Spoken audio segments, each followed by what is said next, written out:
Hi Young Investors, my name is James Fletcher, founder of Young Investor Society, and in today's unit we're going to discuss the SWOT analysis. How many of you have heard of a SWOT analysis before? I actually performed a SWOT analysis not about investing, but about deciding, choosing my career, whether to take this job or that job. I did a SWOT analysis when I was looking to buy my first house, whether to buy this house or that house. SWOT analysis can be used in many aspects of your life, but one of the best ways is to analyze companies and analyze potential investments. So what do we mean when we talk about a SWOT analysis? So SWOT is 4 letters. It's S-W-O-T, SWOT. And those 4 letters stand for strengths, weaknesses, opportunities, and threats. So when I was deciding on my first job out of college, I went through and I did a SWOT analysis on what are the strengths of accepting this job, what are the weaknesses, what are the opportunities, and what are the threats of going into this field at this company. And the same thing we can do for companies. So what are the strengths that we could identify of some of the companies? The strengths could be many different strengths. It could be their products. They may have cost advantages. They may have access to low-cost raw materials or natural resources. They may have great people. They may have a great reputation. They may have distribution advantages. All of these items that give a company an advantage will be their strength. What about the W? What about the weaknesses? What are some examples of weaknesses that companies may have? They may have a lack of patent protection. They may have weak brand name or a poor reputation or some problem that has arisen in the company in the past.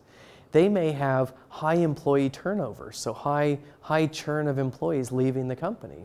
Or they may have large debt that they owe on their balance sheet. And so these could all be weaknesses of the company. What about opportunities? Here we're looking for the opportunities to grow or to improve. So these could be new technologies. This could be increased demand for their products. This could be a new geography that they could enter into. This could be lowering of regulation. All of these are opportunities of a business.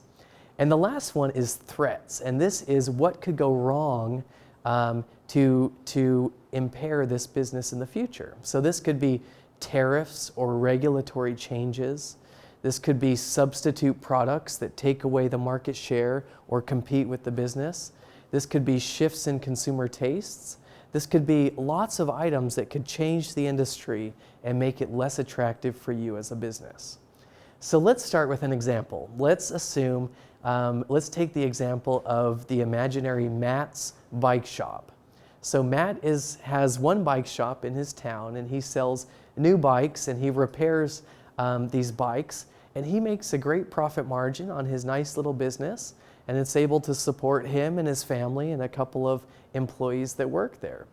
So what would you say are the strengths of Matt's bike shop? So one is he has a long history. So he's been in this town for 20, 25 years, and he's built up a reputation. The second one is he has access to all the brand bike chains. So he has superior bikes and technologies that he's able to sell and repair. The third strength would be that he's built up knowledge over the years, knowledge about bikes, knowledge about consumers, and this is a strength of his business. What about the weaknesses? What would you say are the weaknesses of Matt's bike shop? Matt probably has little capital to expand his business. He also probably finds it hard to attract skilled labor other than himself to do the repairs on bikes and understand all the newest technologies. Another weakness is that he only has one single location. So he has all his eggs in one basket of one single location. The other weakness is that he has high employee turnover. College students or young teenagers come work in his shop and sell bikes for the summer or for a year and then go off to college. And so he has high employee turnover. What are the opportunities of Matt's bike shop? One opportunity is he could open a second location. Another opportunity is he could partner with a partner to have access to capital to grow his business. Matt could also move down market. He could sell cheaper bikes, or he could sell other products such as scooters or hoverboards. Matt could increase the space that he uses for repairs in his shop to increase the profits by offering more bike repairs. Or he could increase the advertising to increase the sales in his shop. So these are all opportunities that Matt has in his bike shop to grow it. What are the threats that you would say to Matt's bike shop? One threat is online sales. So online sales of bikes are increasing. Maybe you're buying your bike on Amazon or maybe through other channels delivered to your house, but this is competing against Matt's bike shop. Another possible threat is maybe he's hearing that a competitor is interested in opening a bike shop in that town, and that would be a threat. Maybe e-bikes are taking off and Matt is not an expert in e-bikes, and so his bike shop may lose market share. Or maybe bikes are becoming more and more expensive and more premium so that just less and less people can afford premium bikes. So this is an example of a SWOT analysis. Now, in analyzing a SWOT analysis, as an investor, we want to identify obviously companies that have very strong strengths and very strong opportunities for growth. And these are much higher of a weight or significance than the weaknesses or the threats. If you're a company, one of the things that consultants will go into a company that management will think about is how do we make our weaknesses into strengths, and how do we make our threats into opportunities? So if you're managing a business or you're thinking about investing in a business, think about the ways that they can mitigate the threats and lessen the weaknesses through accentuating the strengths. And so a SWOT analysis is a great framework that you can use to identify how strong a company is, the opportunities for growth, and also how to mitigate the weaknesses and the threats and how significant they are.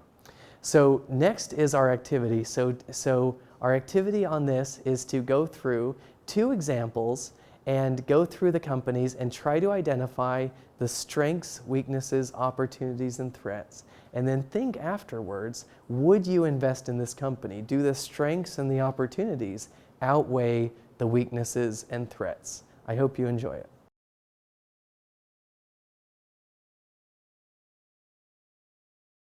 Okay, what are some of the common questions that we receive when we teach about the SWOT analysis? So the first question is, can we make an opportunity become a strength? Yes, the answer is yes. So an opportunity can become a strength when a company sees that opportunity, invests in it, it is successful, and then it builds an advantage. So let's say a company is entering a new market, and that's an opportunity for Matt's bike shop. Let's say he's in one bike shop, but his opportunity is to open a second and a third. His opportunity may be to open multiple stores, and then within a city, he may own the biggest distribution within that city and have the strongest brand name. And so there it went from an opportunity, a potential, a theoretical advantage, to a strength where he then was by far the market leader in a city. So as you develop opportunities, they can turn into strengths. The same thing with threats and weaknesses. As a threat develops and takes hold, that can turn into a weakness of your company. Second question, how do we evaluate the significance of these line items? So we create a list of strengths, weaknesses, opportunities, threats. But what if there's one weakness that outweighs a list of 10 strengths? How do we know which one is more significant? It's a great question, and there are some items that are more significant than others. And there are cases where one glaring weakness can sink the ship of a company with many strong strengths and opportunities. One name that comes to mind is Nokia, the phone company. So Nokia was the largest phone company in the world selling mobile phones. It had a strong cost advantage because it sold so many units and manufactured in Europe and in Asia, and had access to low cost, and then had a distribution advantage selling to all the phone operators throughout the world. And Nokia was the largest in the world, and no one ever thought that Apple could overtake it or that Samsung could overtake it. But one of the weaknesses of Nokia is that it didn't invest enough in innovation. And so for them, that weakness was critical. And in the end, it led to the death of Nokia because they didn't invest in smartphone technologies. They didn't invest in the latest operating systems and screens. And they held to their core, basic brick-like mobile phone business. And in the end, the innovation weakness that they had led to their downfall. So yes, some items have more significance than others, and that's for you to evaluate how significant these either strengths or weaknesses are. The third question that we received is, what is the difference between a SWOT analysis and a Porter's 5 Forces, which we include in the stock pitch competition? So a SWOT analysis is kind of like a more basic evaluation of a company, and a Porter's 5 Forces is maybe the more advanced version of how to analyze the strengths and the weaknesses of that company. Porter's 5 Forces looks at the bargaining power of the different aspects of the business. So your power over your customers, your power over your suppliers, your threat of substitutes, your barriers to entry, and these are the forces that you are evaluating based on the different customer segments and based on the different pressures that you have as a company. We love the Porter's 5 Forces framework, but we also love the SWOT analysis because of its simplicity. Strengths, weaknesses, opportunities, threats. How can we mitigate the threats? How can we expand on the opportunities? And are the strengths more significant than the weaknesses? And so we hope you enjoyed this lesson on the SWOT analysis, and we hope that you are well on your way to evaluating what makes a great business.